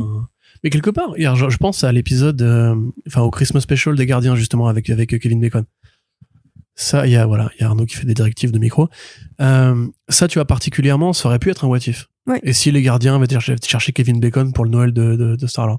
Ouais. Tu le fais en animation, ça passe très bien. Ça passe probablement même mieux que l'épisode qu'on a eu, qui n'était pas le Gardien le mieux filmé, tu vois. Oui, c'était pas incroyable. Voilà. Il y aurait peut-être aussi eu une intelligence à aller chercher les réals ou les scénaristes pour leur dire, reprends le film que t'as fait, mais fais-le avec cet espace de liberté, et vois ce que tu aurais pu faire différemment, vois les idées que tu as abandonnées, que tu aurais pu prendre, tu vois. Après là, en termes de budget aussi, tu dépasses, t'exploses. Je sais pas, est-ce que les Rousseau, ça les aurait pas fait kiffer? Ils ont fait Community, ils sont créatifs. Ouais, ils font pas des trucs Marvel. Mature de thunes aussi, parce que je sais pas c'est quoi le budget de What If. Est-ce qu'ils mettent tout dans le budget comédien? Oui, c'est sûr. Après, ça doit être une partie, et je pense que c'est pour ça que les plus gros ne sont pas là, parce que je pense que Donnier, il prend trop cher, tout simplement, vraiment de façon très pragmatique. Dans ce cas-là, prenons, comment ça s'appelle, Jack Schaeffer, qui a fait WandaVision, qui va faire les séries qui vont aller derrière. Elle est encore en contrat chez Marvel pour faire de la série télé. Elle a sûrement, elle, des idées plus créatives que, c'est la meuf qui t'a ramené Malcolm dans l'univers Marvel, tu vois. Elle a sûrement des idées plus créatives que, avec tout le respect que j'ai pour elle, AC Bradley, qui doit aussi composer avec les limites de la production, hein. Oui. Mais, voilà, les scénaristes qui ont travaillé sur les numéros What If en comics, c'est pas des petits scénaristes, c'est souvent des gens qui, justement, avaient un vrai bagou, une vraie carrière et tout. On n'a pas pris des gars qui venaient là en mode genre, amuse-toi, tu vois. Mais après, si en même temps, tu engages des bons scénaristes et que tu leur dis, ah oui, mais non, mais alors ça, on peut pas faire. Oui, mais non, mais ça, on peut pas faire. Ouais, non, mais ça, on se le garde pour un film et tout. Mais qu'est-ce qu'ils pourraient pas faire? Enfin, Killmonger qui bute Tony Stark, c'était... C'était bien, oui. Voilà, c'était... Il y aurait probablement eu une limite à le faire au cinéma, mais en série animée, on peut le faire, tu vois. Là, qu'est-ce que... Je sais pas si c'est vraiment une envie de ne pas faire, c'est juste un manque d'ambition, je pense. À mon avis, hein, Non, je me demande si les scénaristes avaient en effet des retours avec Kevin Feige ou qui que ce soit qui sont un peu haut placés à se dire effectivement est-ce qu'il y a des processus de validation, parce qu'on sait que Marvel fait valider beaucoup de choses. Alors, en tout cas en externe, clairement tu dois tout faire valider quand tu bosses avec eux. Mais est-ce qu'en interne aussi, est-ce qu'ils sont comme ça avec leurs propres scénaristes tout ça? Mais je crois que Kevin Feige doit superviser de quelque façon en fait ce qui se passe, et que peut-être comme dit Océane, il y a des choses où on leur a dit non, bon, c'est du off limit, quoi. Ça vous pouvez pas le faire, ça vous pouvez pas le faire. Après de toute façon s'ils sont pas cadenassés par l'univers qu'ils doivent exploiter, ils sont cadenassés par leur ligne éditon, on va dire, enfin leur politique de ce qu'ils peuvent montrer, parce que même si on a des épisodes un peu sombres dans la saison 1, on est toujours sur une optique très acceptable de ce qui est Bresson pour Disney / Marvel Studios. Moi je repense à l'alcoolisme de Tony Stark, je pense au fait que voilà, Hank Pym c'est quand même un homme violent. Ça, même ça dans What If tu le verras jamais. Oui, d'accord, mais dans ce cas-là, sans aller vers le Bresson, t'as Howard the Duck dans l'épisode avec Nebula par exemple. Ah oui, c'est vrai. Howard the Duck qui vient de réalité où tout le monde est un canard et il se retrouve dans l'univers Marvel. Ouais. Fait un What If sur la vie de Howard the Duck. Fait un What If sur l'univers d'où vient Howard the Duck. Comment est-ce qu'il est arrivé là? Au lieu d'annuler la série Howard the Duck. Après ça renvoie à la relation très conflictuelle que Marvel et Disney entretiennent avec Howard the Duck, qui je pense pas toujours ils en ont fait une sorte de personnage caméo. Mais on s'en branle parce que maintenant ils ont de toute façon les personnages leur appartiennent en fait. Oui, c'est la même maison. Mais ils le piétinent quand même. Disney a Donald et Howard the Duck, ils peuvent s'amuser. Limite, ils pourraient faire un truc. Oui, voilà, ça aurait été marrant. Oui, au lieu de faire Howard the Duck was Donald dans une vie antérieure, tu vois. Non, mais tu sais, au lieu de faire leur couverture variante claquée là. Ouais. Faites un épisode What If avec les personnages Marvel qui rencontrent ceux de Disney. Vraiment, Steamboat Willie, il est dans le domaine public, tu peux l'utiliser. Exactement. Ou un combat un bras de fer entre Dark Vador et Thanos. Thanos gagne. Mais tu vois, encore une fois, c'est vraiment genre tu fais un Brésil avec Howard the Duck. La journée d'un employé de bureau Howard the Duck qui découvre l'univers Marvel et qui devient fou, tu vois. Ça pourrait être super intéressant. Et pour moi, c'est parce qu'il manque vraiment parce que tous les épisodes sont un peu écrits pareil en vérité. Bah oui. Et ils sont filmés pareil, comme tu disais. Vraiment filmé pareil. Et ça, c'est contre-indiqué quand tu fais une anthologie. Enfin, justement, intérêt de changer de perspective, quoi. Parce que sinon, ça crée, entre guillemets, trop de fil rouge. Ouais, je sais pas. Moi, je trouve que ça crée un fil rouge, puisque t'as l'impression que, ils viennent tous du même univers. Et en fait, il n'y a pas de distinction d'univers, ce qui fait que quand un personnage meurt et que tu le revois, tu te dis, mais t'es pas mort, toi? Ah bah non. C'est vrai que t'as pas t'as une distinction un petit peu cosmétique par rapport au setting qui est placé, mais c'est vrai que pour quelqu'un qui serait pas forcément attentif et qui voit, je dirais, tu sais, s'il y avait une diffusion ultérieure sur T'es fou, un truc comme ça, tu vois, tu tomberais sur un épisode au hasard et un épisode 2 semaines après, t'arriverais pas à dire ah ouais, c'est grave différent et tout ça, parce que tu saurais que c'est vraiment un concept d'anthologie, et là-dessus c'est vrai que c'est pas forcément très réussi non plus. Après c'est aussi un petit changement de paradigme, je veux dire, quand on prend la série animée Batman par exemple, elle avait des scénaristes de comics à l'époque. T'avais Marv Wolfman, t'avais Ellen Vine, aujourd'hui t'as Brubaker qui va faire le showrunner pour la série Cat Crusader, tu vois. La méthode Marvel Studios, c'est non, on prend une personne qui va pas être un pro des comics, qui va juste faire sa commande. Ils doivent s'y connaître quand même. Oui, mais ça respire pas en fait. Je doute que AC Bradley soit quelqu'un qui n'aurait jamais lu de comics non plus. Évidemment que non, c'est pas ce que je dis. Ce que je veux dire, c'est qu'à une époque, il y avait une convergence qui existait. C'était en 2016. Voilà, il est drôle. C'est en 2016 ? Ouais, 2016. Ah ouais, putain, la vache. On est vieux.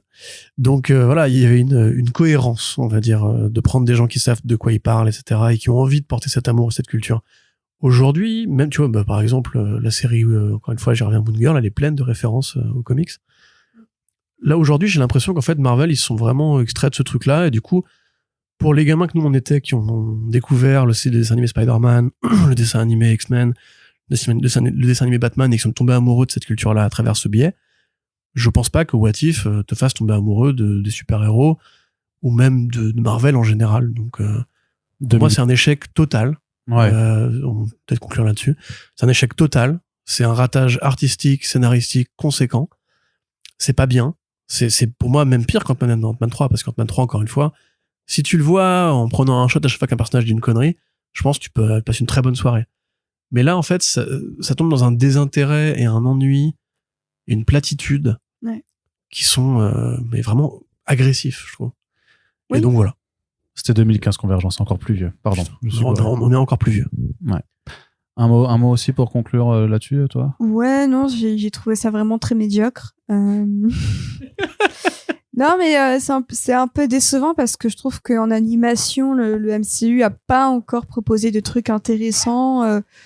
On attend les prochaines séries d'animation, X-Men, Freshmanière, bon, Zombie, pourquoi pas. Mais pour moi, c'est limite un peu la honte de te présenter avec une série d'animation pareille, avec en plus une référence pareille en matière de comics. Et en fait, c'est une illustration parfaite des limites d'imagination de Marvel en ce moment. J'essaie de me dire que comme c'était la deuxième partie d'un ensemble plus vaste d'épisodes, c'était que, on va dire, ce qui est resté à voir avant, peut-être un renouvellement des intrigues, des personnages et des scénaristes. Mais je pense que visuellement, ça restera toujours la même soupe un peu nulle. Donc, comme je disais tout à l'heure, j'attends de voir un peu quels seront les personnages qui seront un peu plus mis en avant dans la saison 3. Et je pense que Bucky, a priori, sera un peu plus en avant, donc pourquoi pas.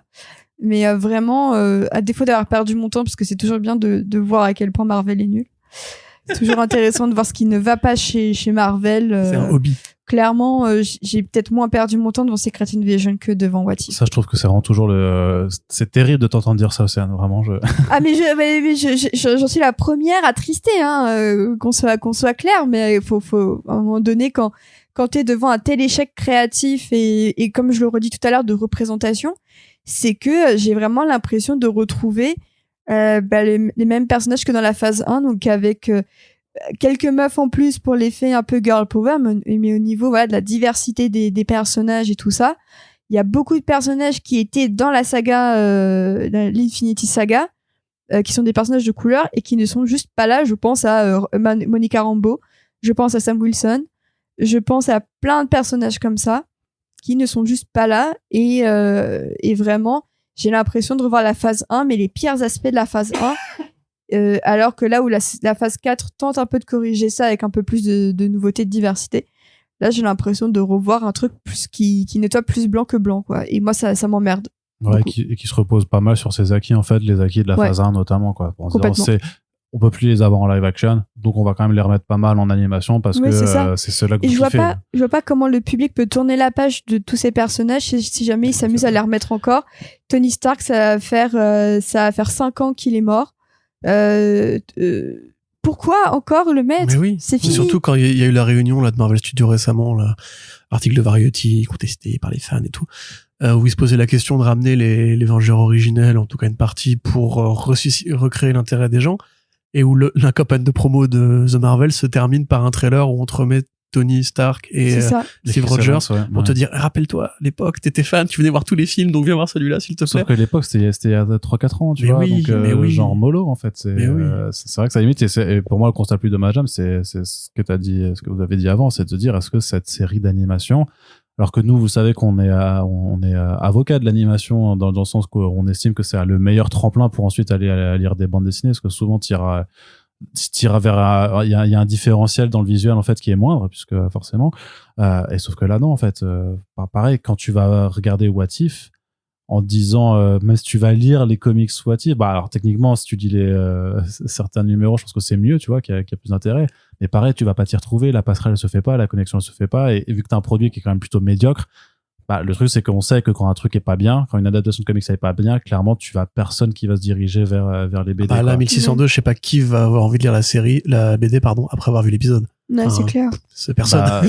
Juste des gens un peu curieux et qui vont voir la marque, qui vont faire la connexion et qui vont dire tiens pourquoi je le lirais pas. En l'occurrence c'est une très bonne BD, donc oui. Donc au moins s'ils ont ce petit instinct, ce petit appel, et on verra avec les ventes du must-have. Ouais, c'est ça.